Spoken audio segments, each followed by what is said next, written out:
주 나에게 그늘 아래 피하는 자가 있다고 말씀하십니다. 네. 성경 특히 시편에서는 하나님께 피하는 것, 또 하나님이 우리의 피난처시며 은친처, 네, hiding place 인 것을 자주 말해줍니다. 사실 아주 자주 나오는 말씀입니다. 우리가 다시 말하지만 결론적으로 우리가 피할 곳은 하나님 그 한 분뿐이라는 것이죠. 그래서 그 시편에서는 그 피난처를 주의 날개 그늘 아래라고 번번이 표현하고 있습니다. 정확히는 5번 그렇게 주의 날개 그늘 아래 피하는 것에 대해서 얘기하고 있죠. 마치 암탉이 병아리를 날개에 모아 품듯이 우리를 용납하시며 그 날개 그늘 아래 우리를 용납하시는 그 하나님의 그 인자하심이 우리의 찬양의 제목이 되어지는 것이죠. 이것은 또 우리 모두에게 피할 곳이 있다는 큰 위로와 안심이 되는 것이기도 합니다. 그런데 반면에 또 그 시편의 저자인 다윗과 같이 이 시편 36편은 다윗의 시편이죠. 그런데 그렇게 훌륭한 하나님의 사람들이 끊임없이 피해야 했던 것을 보게 되면서 왜? 라는 질문을 하게 됩니다. 왜 우리는 피난처로 자꾸만 피해야 되느냐? 다윗이 그렇게 피한다면 나는 얼마나 더 피해야 할까 하는 이런 생각을 하게 됩니다. 그래서 우리가 주 날개 그늘 아래 피하는 자가 누구인지를 본문과 또 본문 외에도 시편에서 나오는 그 사람들이 어떤 사람들인지 우리가 보도록 하겠습니다. 첫 번째로는 고난 중에 하나님께 부르짖게 되는 사람, 부르짖어야 할 상황에 있는 사람들이죠. 시편 57편 1절에 보면 이렇게 말하고 있습니다. 하나님이여 나를 긍휼히 여기시고 나를 긍휼히 여기소서. 내 영혼이 주께로 피하되 주의 날개 그늘 아래서 이 재앙이 지나기까지 피하리이다. 내가 지극히 높으신 하나님께 부르짖으며 곧 나를 위하여 모든 것을 이루시는 하나님께로다. 당연하죠. 피해야 할 어려움과 고통이 없는 사람은 피난처를 결코 찾지 않을 것입니다. 그러나 두려운 상황, 삶의 어려움, 피곤함, 또는 거절의 아픔, 외로움, 특히 시편에서 계속되는 주제인 대적과 원수들로부터 피해야 하는 자들, 고난 중에 하나님께 부르짖는 자들이 바로 그늘 아래, 주 날개 그늘 아래 피하는 자라는 것이죠. 그러나 그렇게 고난 중에 있는 모든 사람이 그 날개 밑에 피하지 않습니다.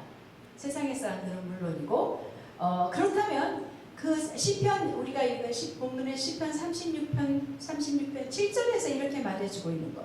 하나님이여 주의 인자하심이 어찌 그리 보배로우신지요. 인생이 주의 날개 그늘 아래 피하나이다. 무슨 말이냐면 주께서 인자하심이 너무나도 크다는 것을 아는 사람이 바로 그 날개 밑으로 간다는 것이에요. 우리 믿는 사람들도 무슨 일이 있고 어려운 일이 있으면 당장 그 주 날개 밑으로 피하지 않기가 쉽습니다. 스스로 그 문제를 해결해 보려고 하고, 또는 주 날개 밑이 아닌 사람을 찾기도 하고, 또는 절망하기도 하고, 그러한 것을 통해서 종종 나중에야 주 날개 밑에 피하게 되는 그러한 것을 우리도 경험하게 되죠. 하지만 정말 바로 오직 주님의 인자하심이 보배롭다는 것을 아는 바로 그 헤세드의 사랑, 인자하심이라는 것은 우리가 여러 번 얘기했던 헤세드의 사랑이에요. 감사하게도 시편에서는 그 인자, 헤세드의 사랑을 언제든지 인자라고 똑같이 번역했기 때문에 우리가 알아보기가 쉽습니다. 그 하나님의 인자하심은 loving kindness, 또 steadfast love, unfailing love, kindness 이러한 것들로 말해주는 정말 그 변함없고 포기하지 않으시고 끝까지 포기하지 않으시고 또 실패하지도 않으시며 자격 없는 우리들에게 터무니없이 주시는 터무니없는 사랑, 그 인자하심이 보배롭다는 것을 아는 자는 문제가 있고 고난이 있고 환난이 있을 때마다 그 인자하신 주의 날개 그늘 아래로 피한다는 것입니다. 네, 그리고 또한 세 번째로는 주를 경외하는 자, 두려워하는 자가 주께 피한다라는 말씀이 성경에서 볼 수 있습니다. 시편 31편 19절에서 주를 두려워하는 자를 위하여 쌓아두신 은혜 곧 인생 앞에서 주께 피하는 자를 위하여 베푸신 은혜가 어찌 그리 큰지요. 네, 주를 두려워하는 자, 곧 주를 경외하는 자는 어떤 사람이냐면 인생 앞에서 주께 피하는 자라는 것이에요.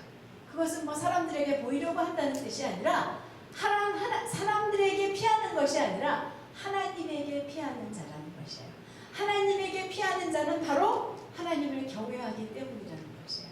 그 하나님의 인자하심을 보이면 없다는 것을 알지만 하나님이 어떠하신 분이시라는 것을 깊이 알기 때문에 그분을 깊이 두렵도록 존경하며 그러나 사랑하기에 그분에게 피할 수 있는 사람이 되는 것이 바로 하나님을 경외하는 사람이라는 것을 말해주고 있습니다. 앞이 깜깜하고 죽음이 코앞에 있는 듯한 상황에서 하나님께 피하는 이 불쌍한 사람, 하나님께서는 이 사람을 바로 경외하는 자라고 인정하시며 크나큰 은혜를 베푸신다는 약속이 있습니다. 네, 이같이 하나님 이런 사람들이 이 같은 사람들이 고난 중에 부르짖고 그 인자하심의 보배로움을 알고 또 하나님을 경외하는 자가 피하는 그것은 어떨 것일까? 또 그곳에서 일어나는 것은 어떠한 일일까? 우리는 오늘 이것을 보게 되겠습니다. 우선 시편 2장 12절 후반절에 이런 말씀이 있습니다. 우리 다 같이 읽어볼까요? 시작! 여호와께 피하는 모든 사람은 다 복이 있도다. 어떻게 보면 참 불쌍한 사람들이고 아주 그 큰 고통 속에 있는 사람들인데 하나님께서는 이 사람들은 다 복이 있다고, 복을 받을 것이라고 말씀해 주시는 것입니다. 네, 그래서 우리가 주 날개 아래 바로 날개 그늘 아래서 받는 복, 은택이 무엇인지를 우리가 함께 보도록 하겠습니다. 네, 사실 그것은 위험을 피할 수 있고 보호받고 쉴 수 있는 그런 주님의 날개 그늘이라는 것을 우리가 이미 보았습니다. 그것은 큰 위로가 되고 큰 의지가 됩니다. 그럼에도 불구하고 저는 그 그늘 아래를 생각하면, 주의 날개 그늘 아래를 생각하면 여전히 할 수 없어서 가는 곳, 그리 가고 싶지는 않지만 피해야 하기 때문에 가는 곳, 뭔가 좀 어둡고 슬프고 축축할 것 같은, 상쾌하지 않을 것 같은 그러한 생각을 했습니다. 목숨을 건져야 하고 위험을 피해야 하기 때문에 그곳에 가는 것이 감지덕지하지만 그곳은 그리 행복한 곳이 아니라는 그러한 생각을 했죠. 한마디로 그곳에 갈 일이 내게는 전혀 없기를 바라는 그러한 마음이 솔직한 마음이 아니었나 생각하게 됩니다. 하지만 이 세상은 많은 위험과 고통과 슬픔이 또 거절이 있는 곳이죠. 사실 우리는 그곳에 대해서 잘 알아야 합니다. 그래서 우리가 그러한 상황에 있을 때 우리는 그곳을 기꺼이 다른 곳에 헤매다가가 아니라 기꺼이 곧장 찾아가는 이런 사람들이 되어야 할 것이겠죠. 그래서 오늘 36장 본문은 주 날개 그늘 아래가 내가 생각하는 그곳이 아니라는 것을 분명히 보여주게 되는 부분들입니다. 8절과 9절을 다시 읽어보면 저희가 주의 집에 살찐 것으로 풍족할 것이라. 주께서 복락의 강으로 마시우리이다. 대저 생명의 원천이 주께 있사오니 주의 광명 중에 우리가 광명을 보리이다. 네, 아까는 개역 개정으로 읽었는데 개역 한글이기 때문에 조금 다르습니다. 네, 주의 집에 살찐 것으로 풍족할 것이래요. 네, 그것은 위험을 피하고 겨우 목숨만 구하고 나오는 곳이 아니라는 것을 보게 됩니다.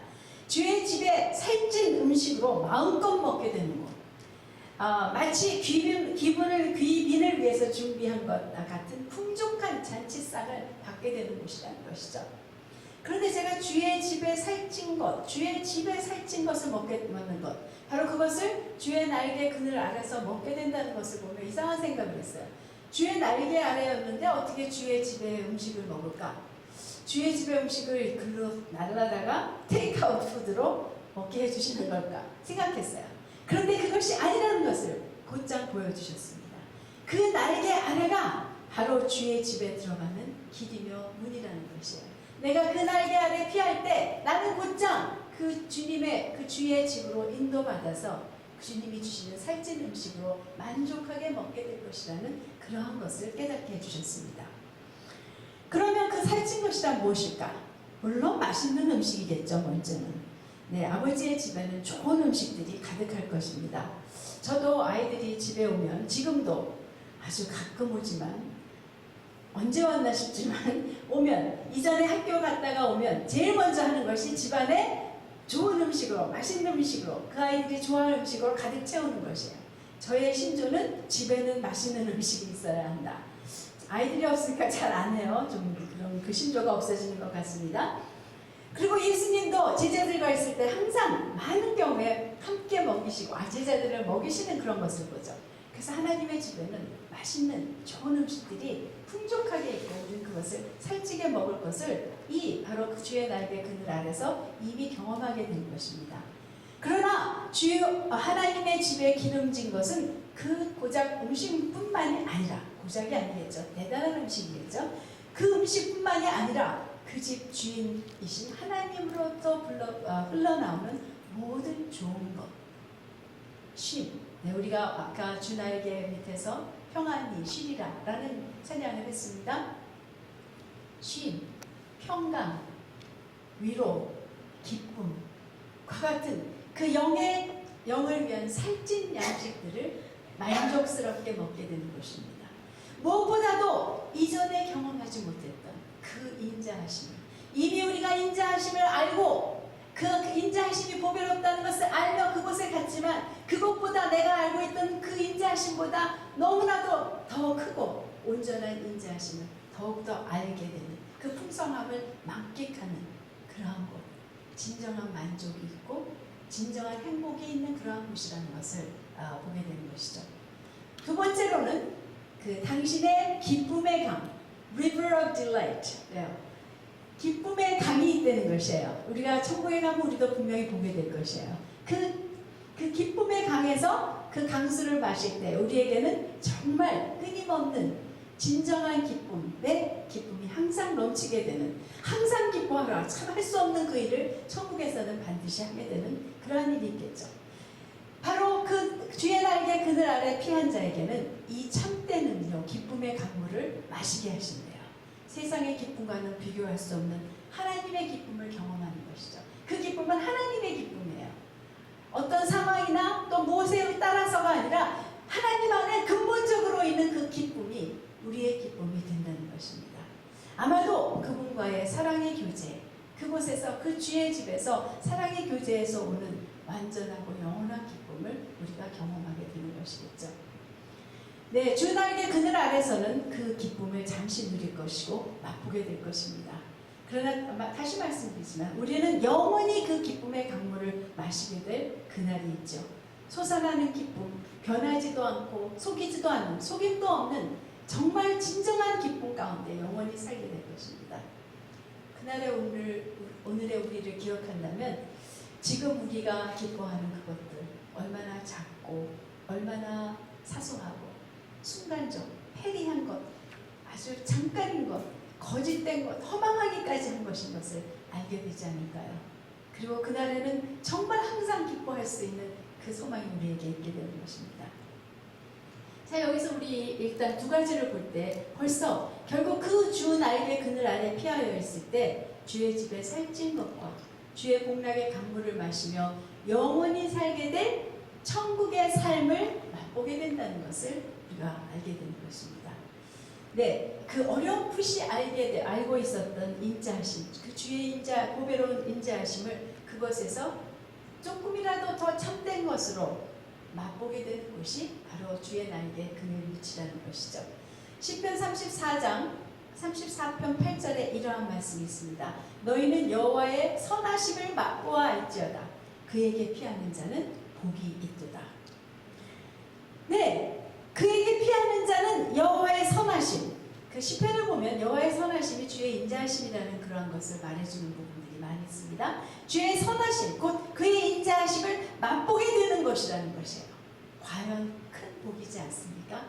그 인자하심을 더 알게 되고 그 인자하심이 나에게 향하여 있다는 것을 더 깊이 깨닫게 되는 그 큰 복이 바로 주의 날개 그늘 아래 피하는 자에게 있다는 것이죠.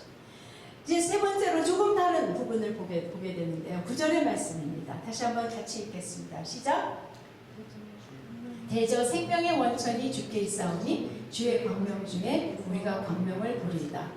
뭔가 좋은 말씀인 것 같은데 참 어려운 말씀이에요. 무슨 말씀인가 싶죠. 우선 생명의 원천이라는 것은 영어로 보면, 원어로도 보면 Fountain of Life예요. 말하자면 생명의 샘이 하나님께 있다는 것이에요. 하나님으로부터 생명이 분수같이 솟아나온다는 것이에요. 그런데 그 생명은 바로 빛이라고 얘기하십니다. 그 요한복음 1장 4장에서 예수님 안에 있는 생명은 곧 우리의 빛이라고 얘기해요. 생명은 우리의 빛입니다. 마치 그 죽음이 우리에게는 어두움인 것 같이 생명은 우리에게 빛입니다. 그래서 그 빛이 있는데 그 생명의 원천이신 하나님의 광명을 볼 때, 하나님의 빛을 볼 때 우리는 또 빛을 보게 된대요. 그 말이 무엇인가 참 이해가 되지 않았습니다. 이해하기 힘들었습니다. 근데 하나님께서 깨달음을 주셨어요. 바로 그것은 무엇이냐면 또 다른 광명, 곧 예수 그리스도, 빛으로 이 세상에 오신 예수 그리스도를 보게 된다는 것이죠. 그 약속하신 예수 그리스도를 다윗은 보고 있는 것입니다. 그 하나님의 빛 가운데, 하나님의 생명 가운데, 그늘 아래 피하여 하나님의 그 생명의 원천인 빛을 보게 되었을 때 하나님의 빛으로, 바로 하나님의 빛으로 그 약속하신 예수 그리스도를 보게 되는 것이죠. 시편을 보면요, 다윗은 여러 번 그 약속하신 그리스도, 자기의 후손으로 태어날 그리스도를 종종 보게 됩니다. 나의 주가 주 앞에서 주의 오른편에 앉으사, 이러한 말과 같은 이러한 부분들, 예수 그리스도를 보고 있는 이러한 것들을 보죠. 실상 성경은 창세기부터 계속해서 예수 그리스도를 보여줍니다. 예수 그리스도라는 말은 없지만 예수 그리스도께서 처음부터 일하고 계시며 처음부터 우리의 빛이며 소망이신 것을, 우리의 기쁨이신 것을 보여주고 있는 이러한 것들을 우리가 볼 수 있게 되는 것이죠. 네, 다시 한번 예수 안에 있는 생명, 다시 제가 요한복음 1장 4절을 다시 읽겠습니다. 그 안에 생명이 있으니, 이것은 예수님에 대해서 소개하는 말인데요. 바로 예수님 안에 생명이 있으니 이 생명은 사람들의 빛이라. 바로 생명은 빛인데요. 그 빛은 사람들에게 주신 사람들의 빛이라는 것이에요. 바로 하나님 안에, 정말 주 하나님의 날개 그늘 아래서 보게 된 빛은 단지 그리로 피할 수밖에 없는 문제나 환난을 제거해 주는 것에, 그것을 해결해 주는 것에 그치는 것이 아닌 참되고 궁극적인 소망의 빛이신 예수 그리스도를 보게 하는 것이라는 그러한 말씀인 것입니다. 우리가 그 하나님의 생명이신 하나님의 빛 가운데 또 다른 빛이신, 동일하지만 또 다른 빛이신 예수 그리스도를 보게 된다는 것이에요. 예수 그리스도를 본다는 것은 무엇입니까? 온전하게 하나님께서 당신의 방법으로 온전하게 우리를 구원하실 그 구원을 보게 되는 것이며, 바로 우리가 잃어버린, 범죄함으로 잃어버린 하나님의 형상을 다시 회복할 수 있는 그러한 길이 열린 것을 보며, 바로 주님께서 열어놓으신 그 길을 통해서 우리는 하나님에게 나아가 하나님과 교제할 수 있는, 영원히 또 그리고 영원히 함께 살 수 있는 그 소망을, 내가 예수를 닮은 자가 되어서 하나님의 뜻을 이루어드릴 수 있는 그것이 우리에게 있다라는 참 소망, 바로 내가 지금 당하고 있는 환난의 문제가 아니라 이 바로 지금 내가 살고 있는 이 삶은 그 영원한 삶, 그렇게 영원히 살게 되는 그 삶의 과정이라는 것을 알며 내가 영혼의 관점으로 보게 되는 것이에요. 나의 환난과 나의 지금 고통이 문제가 아니라 이것은 반드시 예수 그리스도가 이루신 승리 가운데 하나님께서 선하게 이루신 일인 것을 믿게 되며, 이제 이것을 통해서 내가 주님을 더욱더 가까이 가게 되며 주님이 이미 이루신 그 일들이 나에게 반드시 이루어질 것을 알게 되는 그 참된 소망이 있게 되는 것이 예수 그리스도를 보게 되는 것입니다. 빛이라는 것은 무엇입니까? 빛은 길을 보여줍니다. 우리가 환난 중에 가장 어려운 일은 무엇이냐면 깜깜하기 때문에 어디로 나가야 할지 아무것도 보이지 않기 때문에 정말 그 어두움이 우리에게 가장 어려움이기도 한 것이죠.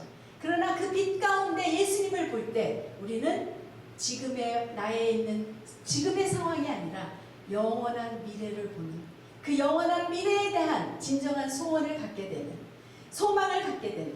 여러분, 소망은 무엇을 가져다 주는지 아십니까? 기쁨을 가져다 줍니다. 그리고 기쁨은 그 환난 중에서도 일어나 주님을 따라 걸어갈 수 있는 힘과 용기를 주는 힘인 것이에요. 그것은, 그 기쁨이 바로 우리에게 하나님을 따라갈 수 있는 그 환난과 고난을 극복하고 그것이 문제가 되지 않는 채, 초월한 채 그 상황 가운데서 주님을 쫓을 수 있는 힘이 바로 소망이 주는 기쁨인 것을 우리는 경험하고 있습니다. 네, 바로 내가 상상할 수도 없는 아름답고 놀라운 끝이 있다는 것을 그 빛 가운데 보고 참으로 알게 될 때 그 소망으로 우리의 삶을 계속해서 살게 되는 것이죠. 소망. 여러분, 제가 그런 말을 들은 적이 있어요. 나치 수하에서 그 강제 수용소에 갇혀있던 많은 유대인들이 있었죠. 근데 그 사람 중에 많은 사람들이 학살당했고 또 그 힘들어서 죽는 사람도 많았지만 그 가운데 살아남은 사람들 중에 가장 큰 공통점이 이거였대요. 그들은 수용소의 삶이 끝나고 살게 될 미래의 삶에 대해서 소망을 품고 그것을 자주 말하며 또 그것을 지킨 사람들이 결국은 살아남았다는 것이에요. 바로 이 땅의 삶에서 우리가 그렇게 소망을 가질 때 우리는 하나님의 목적 가운데 끝까지 그 길을 걸을 수 있는 이러한 사람들이 되는, 소망의 사람들이 되는 것이죠. 다윗은 멀리서 희미하게 보았던 그리스도지만 우리는 이제 이미 그 십자가를 알며 그 십자가의 사랑을 알며 그 승리와 우리를 위해 행하신 모든 일들을 알고 있는 사람들이 아닙니까? 그렇기 때문에 이 땅에서 문제가 해결된 잠시 살다 가기를 해결된 잠시의 삶을 살기를 소원하는 것이 아니라 영원한 삶, 영원히 만족되고 기쁜 삶을 보며 그 참된 삶을 향한 소망의 사람들로 우리가 그 주의 날개 그늘 아래에서 일어나게 되는 것입니다. 그리고 더 놀라운, 이미 말씀드렸지만 정말 그 영원한 삶을 산다는 것보다 더 놀라운 소망은 내 안에 하나님의 형상이 회복되는 것. 어떻게 되는지는 모르지만 내가 예수님을 닮은 자가 되어서 정말 소원이었던, 그러나 매일매일 실패했던 하나님을 영원히 더욱 사랑하고 하나님을 참으로 사랑하게 되는 것. 또 정말 소원이지만 너무나도 실패하는 형제를 참으로 사랑하고 자매를 참으로 사랑하며 함께 사는 그 영원한 삶이 있게 될 것에 대한 소망. 이것은 놀라운 것입니다. 만약에 우리에게 그 영원한 삶에 대한, 또 내가 변할 것에 대한 소망이 없다면 우리 어쩌면 그 주의 날개 그늘 아래 꼭 가야 할, 자주 가야 할 사람이라고 생각할 수 있겠죠. 네. 그래서 다시 한번 그 상황이 변하든 동일하든 간에 그 상황을 주님만을 의지하며 살아갈 수 있게 되는 그 끝을 알고 승리를 믿으며 알며 죽지 않을 것을 알며 독수리같이 날아오를 수 있는 그곳이 주의 그늘 날개 아래인 것입니다. 사실 제가 이 말씀을 준비하면서 제가 우리 딸들 간증을 많이 했지만 그 딸들로 인해서 그 주의 날개 그늘 아래 얼마나 많이 있어야 했던 것을 기억했습니다. 그런데 정말 놀랍게 제가 이것을 경험한 것이 바로 이거였다는 것을 이 말씀을 통해서 확인을 받았죠. 너무나 슬프고 너무나 막막하고 아무것도 보이지 않는데 그곳에 하나님께서 당신으로 저를 먹여주셨기 때문에 당신으로 만족합니다. 하나님, 당신을 알기 위한 그 대가가 이것이라면 족합니다. 라는 고백이 나올 수가 있었죠. 그래서 너무나도 어두운 상황이었지만 저에게 기쁨이 있었어요. 어떤 사람들은 저를 보고 고민거리는 하나도 없는 사람 같다 그래서 속으로 기가 막혀서 내가 지금 얼마나 내 마음이 아픈데 하는 그런 것을 느꼈지만 사실은 또 그것은 흘러나오는 기쁨이 있었다는 것이 또 있겠죠. 그리고 영원한 소망이 있었어요. 하나님이 이 아이들을 결코 버리지 않으신다는 그 약속의 말씀을 기억하면서 하나님은 한 번 아버지이시면 영원히 아버지이시는 것을 깊이 믿으며 그 아이들이 반드시 회복되게 될 그날을 지금 다시 보면 절대로 없을 것 같은 그날이지만 내가 그 그늘 아래서 하나님이 주신 그 말씀, 그 하나님이 보여주신 예수 그리스도가 하신 그 일로 인해서 보게 반드시 있을 그 일을 보며 소망으로 일어날 수 있었던 것, 그리고 다시 사랑할 수 있었던 그 힘이 있었던 것을 보게 되는 것이죠. 물론 지금도 또 실패합니다. 그래서 또 주의 날개 그늘 아래 가게 하시는 이런 일들이 있겠죠. 그런데 그러면 왜 하나님은 하필 그 피난처, 주의 날개라는 피난처로 우리를 피하게 하시는 하나님이신가를 다시 한번 좀 생각했으면 좋겠어요. 왜 다른 말로 하면 왜 다윗에게 수많은 적을 주시고 부르짖게 하시고 그 날개 그늘 아래 피하게 하셔야 했었는지 사실 이미 조금 이해되기 시작하죠. 우리가 여기까지 했어도 그렇지만 우리가 결론적으로 볼 때 다윗이 될 수 있었던 것은 바로 그 수많은 적들, 곧 맹수가 자기가 치는 양을 노리는 그 들판에서, 또 사울이 뒤쫓는 광야에서, 수많은 적국과의 전쟁터에서, 범죄하여 통회하는 고통 속에서, 또 사랑하는 아들에게 쫓겨 궁중에서 걸어나가는 그 길에서, 바로 그곳에서 주의 날개 그늘 아래서 하나님의 지배의 풍성함을 보고, 또 그 복락의 강수로 인해서 기뻐할 수 없는 상황에도 기뻐하며 하나님의 인자하심을 더 깊이 알게 되고, 그리고 온전히 구원받을 자신과 온 세상을 그렇게 구원받을 온 세상을 멀리 보이는 그리스도의 빛을 통해 보며 소망의 삶을 사는 자가 되게 하시려고 그렇게 하셨다는 것을 우리는 볼 수 있죠. 그뿐 아니라 그를 통해서 주 날개 그늘 아래 피하는 삶이 얼마나 복된 것인 것을 온 세상에 알게 하시려고 했던 것인 것을 우리는 볼 수 있는 것입니다. 하지만 그런데도 불구하고 그렇게 큰 복인 것을 알면서도 우리는 그렇게 괴로움을 주셔야 하는 것인가 하는 질문이 계속 있게 됩니다. 그냥 좀 쉽게 주실 수 없는 것인가? 아까도 말씀드렸지만 다윗에게 그렇게 하셔야 된다면 나는 어쩌나 하는 두려움도 있죠. 물론 다윗이 피난처에만 찾아갔던 거 아닌 거 아시죠? 다윗은 또 엄청난 그 왕으로서의 영화도 누렸고 주님과 아주 친밀한 교제 가운데 그 기쁨을 누린 사람이고, 또 승리의 많은 순간도 있는 사람이었습니다. 물론 우리의 삶에서도 하나님은 언제나 그러한 삶을 하는 것이 아니라, 사실 우리가 고난 중에 있을 때에도 생각해보면 너무나도 좋은 것이 이미 많이 있다는 것, 많이 주셨다는 것을 깨달을 수밖에 없는 하나님의 그 사랑이 있는 것이죠. 그런데 우선 시편에서는 하나님 다음으로 나오는 말이 무엇인가? 무엇일 것 같습니까? 원수와 적이에요. Enemies and foes and adversaries. 그 말이 104번 나온대요. 104번. 그 외에도 해하는 자, 나를 미워하는 자, 해하는 자, 회방하는 자, 비방하는 자, 중상하는 자, 이런 말로 나왔지만 그것도 다 원수와 적이죠. 이런 것들이 계속 나오는데 이런 또 말씀이 있습니다. 시편 3절 1절에서는 이렇게, 3편 1절에서는 이렇게 말합니다. 여호와여 나의 대적이 어찌 그리 많은지요. 일어나 나를 치는 자가 많소이다. 또 18편 17절에서는 이렇게 말합니다. 나를 강한 원수와 미워하는 자에게 건지셨으며 저희는 나보다 힘센 연고로다. 무슨 말입니까? 하나님은 우리에게 원수를 주셔도 만만한 원수를 주시는 것이 아니에요. 아주 많은 원수를 주시고요. 그냥 한 1대1로 싸워서 이길 수 없는 수많은 원수들을 주시고요. 또 강한 원수, 또 나보다 힘센 원수들을 나의 삶 가운데 허락하신다는 것이에요. 그 적들은 나보다 많고 나보다 강하고 힘센 존재입니다. 이미 말씀드렸지만 이것은 하나님이 주신 것이에요. 하나님이 어쩔 수 없는 상황도 아니었고, 하나님이 모르셔서 이러한 일이 있는 것도 아니라, 하나님은 그러한 적들을 우리에게 허락하시고 있는 것입니다.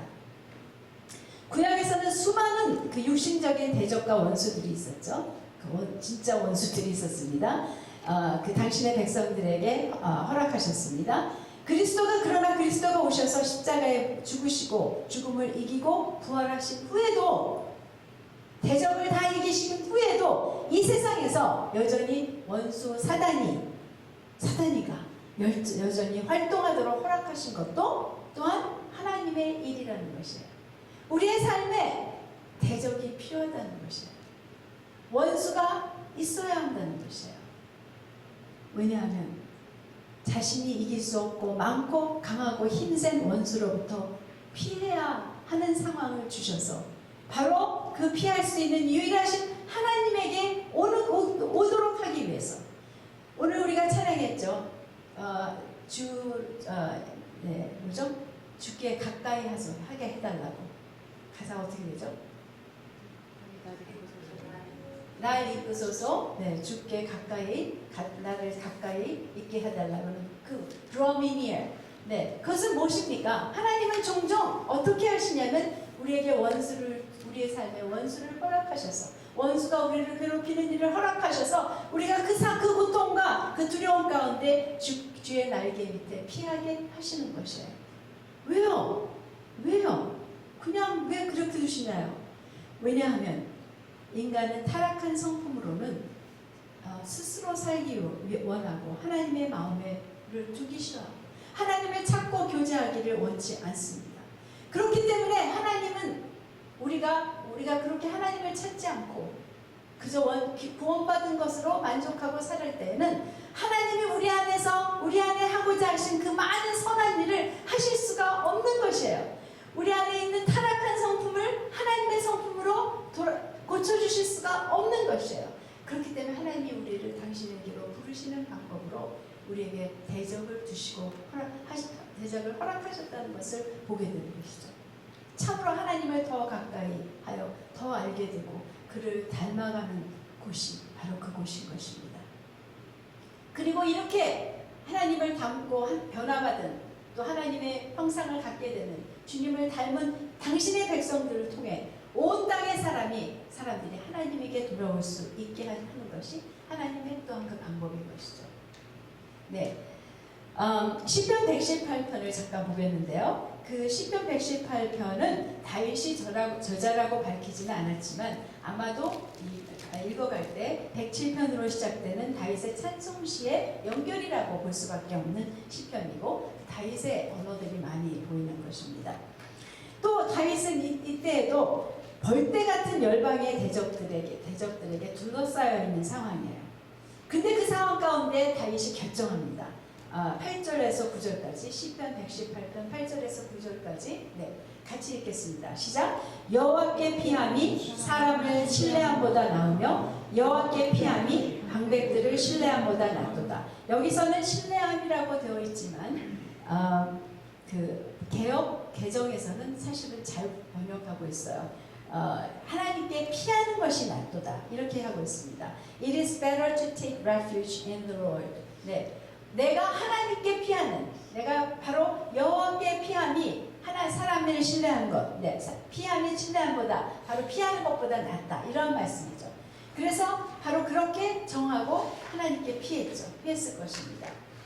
그런데 그 저자는 제가 다윗이라고는 하진 않겠지만 아마도 다윗의 저자는 하나님의 도움을 얻고 일어나 벌떼같이 에워싼 대적을 여호와의 이름으로 끊었다고 얘기하고 있습니다. 그래서 그렇게 찬양합니다. 여호와는 나의 능력과 찬송이시오 또 나의 구원이 되셨도다.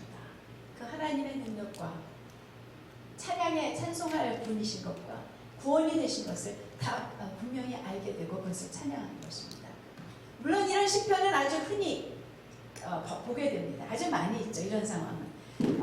그 후에 근데 이 저자는 사람이나 방백이 아니라 하나님께 피한 결과, 또한 이렇게 피할 수 없는 상황 가운데 허락하신 하나님의 이런 상황을 허락하신 하나님의 동기와 목적에 대해서 이해한 것에 대해 고백하고 있습니다. 17절에서 18절 말씀 우리 함께 읽도록 하겠습니다. 시작! 내가 죽지 않고 살아서 여호와의 행사를 선포하리이다. 여호와께서 나를 심히 경책하셨어도 죽음에는 그치지 아니하셨도다. 네, 벌떼 같은 열방의 적, 자기 군대보다 엄청나게 많고 강하고 힘센 대적에 둘러싸여 있을 때 다윗은 저자는 이미 이제는 죽었구나 했을 수도 있습니다. 또는 절망하여 더 이상 살고 싶지 않아 주여 족하오니 나 생명을 취하소서 라고 했을 수도 있습니다. 그렇지만 그 상황에서 여전히 여호와께 피했기 때문에 구원을 얻고 이제는 살게 되었다고. 네, 살게 되었다고. 근데 그 삶에는 목적이 있는 것이에요. 그렇게 살게 하신 것은 그의 능력을 선포하게 하시는 것. 내가 죽지 않고 살아서 여호와의 행사를 선포하리이다. 그분과 그의 행하신 일을 선포하도록 내가 살아있다는 것을 깨닫는 것입니다. 내가 알게 된 이 경험한 하나님을 내가 이제 다른 사람들에게 선포하여 알게 하겠다는, 우리가 겪는 고통이나 환난, 그래서 주께 피하여 얻은 은택이나 복은 결코 나의 유익에 그쳐서는 안 되는 것이죠. 하나님은 그렇게 의도하지 않으셨습니다. 하나님이 나에게 당신을 보여주시고 당신을 경험하게 하실 때는 나는 그것을 다른 사람에게 나누고 다른 사람에게 알릴 그러한 하나님의 목적이 있는 것입니다. 궁극적인 구원으로 인한 영혼의 삶에 대한 관점으로 사는 삶을 선포하게 하시는 그런 하나님의 뜻이 있는 것입니다. 그런데 18절에 보면 자기가 경험한 상황이, 자기가 있었던 상황이 하나님의 심한 경책이었다는 것을 말해주고 있어요. 네, 심한 경책이었다. discipline, chasten, 이건 훈련이나 훈계, 퍼니시먼트가 아닙니다. 우리는 나쁜 일이 있으면 내가 벌 받았다라고 말하는데 아니죠. 여기서는 그 벌이 아니라 바로 뭐 죄가 있어서가 아니라 하나님이 나에게 잘못된 것, 변화받아야 될 것, 또 내가 더 성장해야 할 분들을 알게 해주시면서 그것을 훈계하시고 또 훈련하시는 이러한 것이었다는 것을 깨닫는 것이에요. 우리는 하나님의 벌을 두려워합니다. 그리고 훈계와 훈계도 굉장히 싫어합니다. 내가 잘못됐고 성장해야 할 것이, 성장하고 변화되어야 할 것이 있는 불완전한 사람이라는 것은 알지만 내가 막상 나를 훈계하시는 것 같다고 생각하면 다른 사람을 보면 억울해하죠. 왜 나만 할까? 저 사람은 나보다도 더 잘못됐는데 저 사람을 훈계하셔야지 왜 나에게 이러한 말씀을 하시는 걸까? 왜 나에게 이러한 상황을 주셔서 내가 드러나게 하시는 것일까? 이런 생각을 하기가 쉽습니다. 또 숨기고도 하나님이 나를 훈계하신다 하면 나를 숨기고도 싶은 마음도 있는 것이죠. 다른 사람들이 나를 어떻게 볼까? 훈계받는 자로 보는 것이 싫을 수 있는 것입니다. 하지만 이 훈계하시는 것은 바로 하나님의 사랑입니다. 다윗을 보면 바로 하나님의 사랑으로 많이 맡겨졌기 때문에, 다윗에게 많이 맡기셨기 때문에 더 많이 심한 경책을 심하게 훈계하신다는 것을 보게 되는 것이죠. 우리가 하나님의 훈계를 받을 때는 하나님이 우리에게 맡기실 것이, 하나님이 우리에게 또 부탁하신 일이 있기 때문이라는 것, 그래서 하나님이 나를 변화시키시고 있다는 것을 생각할 필요가 있는 것입니다. 하나님의 훈계를 싫어하는 것은 미련한 사람입니다. 오히려 우리는 그것을 감사해야 할 것이죠. 그리고 또한 훈계가 두려울 것이 없는 것은 결코 그 훈계를 통해 나를 죽음에 넘기시지 않는다라고 말씀하고 있는 것이에요. 여호와께서 나를 심히 경책하였어도 죽음에는 붙이지 아니하셨도다. 절대로 안 죽는다는 것이에요. 죽도록 훈계하시지는 않는다는 것이죠. 네, 바로 그 죽음같이 심한 고통일지라도 결코 죽이려 하시는 것이 아니라 오히려 살리려 하시는, 살아도 진정한 삶을 살게 하시려는 그런 것입니다. 그 경책이 심할수록 하나님의 구원의 손이 더욱 경험하게 되는 이러한 것이죠. 네, 우리가 그 심한 경책을 받을 때, 다시 말하면 심한 환난이나 어려움을 경험하게 될 때 실은 나의 마음이 드러나는 것을 경험하게 됩니다. 내가 그런 사람이 아닌 줄 알았는데 아주 사람을 두려워하는 것을 깨닫게 되고요.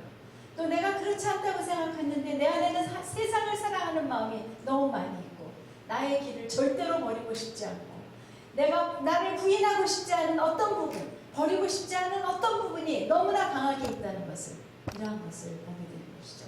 심한 경책이 아니면 드러나지 않는 그리고 내가 어떤 사람이라고 착각하게 되는 것이 심한 경책을 통해 드러나고 그것을 인정할 때 하나님께서는 당신의 그 인자하신 사랑으로 나를 바꿔주시는 것을 보게 되는 것입니다. 자, 이제 마지막 질문을 하겠습니다. 그러면 그 주의 날개 그늘은 어디이고 어떻게 가는 것일까요? 우리는 어떻게 주님께 피할 수 있나요? 어디로 가야 하나요?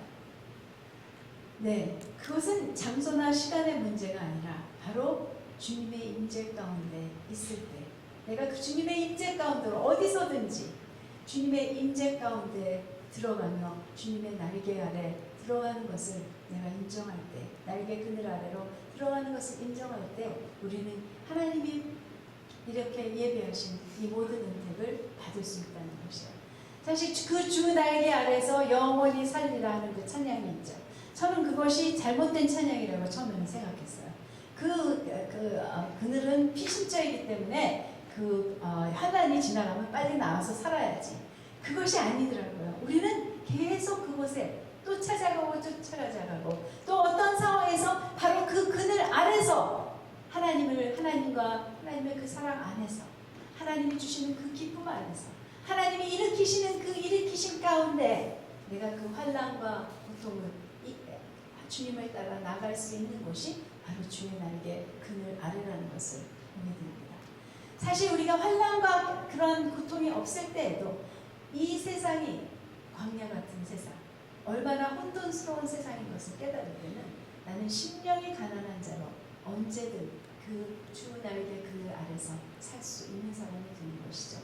그 날개 그늘 아래 그 은택을 정말 그 주의 인자하신 가운데 주의 집에 살찐 것과 복락의 강물과 또 그리고 주님의 광명 가운데 정말 그리스도 예수를 비치신 그리스도 예수를 더욱더 분명히 보게 되는 그러한 그 소망의 사람이 되는 복을 누릴 수 있는 것입니다. 그러나 진짜 정말 큰 위험과 대적을 만나게 될 때는 무엇입니까? 우리는 물론 그것으로 가지만 하나님이 심히 경책하신다는 것을 기억할 수 있을 것입니다. 그 경책은 바로 하나님의 사랑인 것을 기억하며 하나님이 드러내주시는 그 마음을 하나님께 고백하며 그것을 고침받기 원하고 변화받기 원하는 그 사람이 되었을 때 그때야말로 가장 많이 주님을 알게 되는 하나님을 알게 되는 때이며 가장 많이 내가 변화를 받고 정말 주님 안에서 소망의 삶을 살 수 있는 그러한 사람이 되는 것이겠죠. 우리 잠깐 각자가 적용 기도를 하십시다.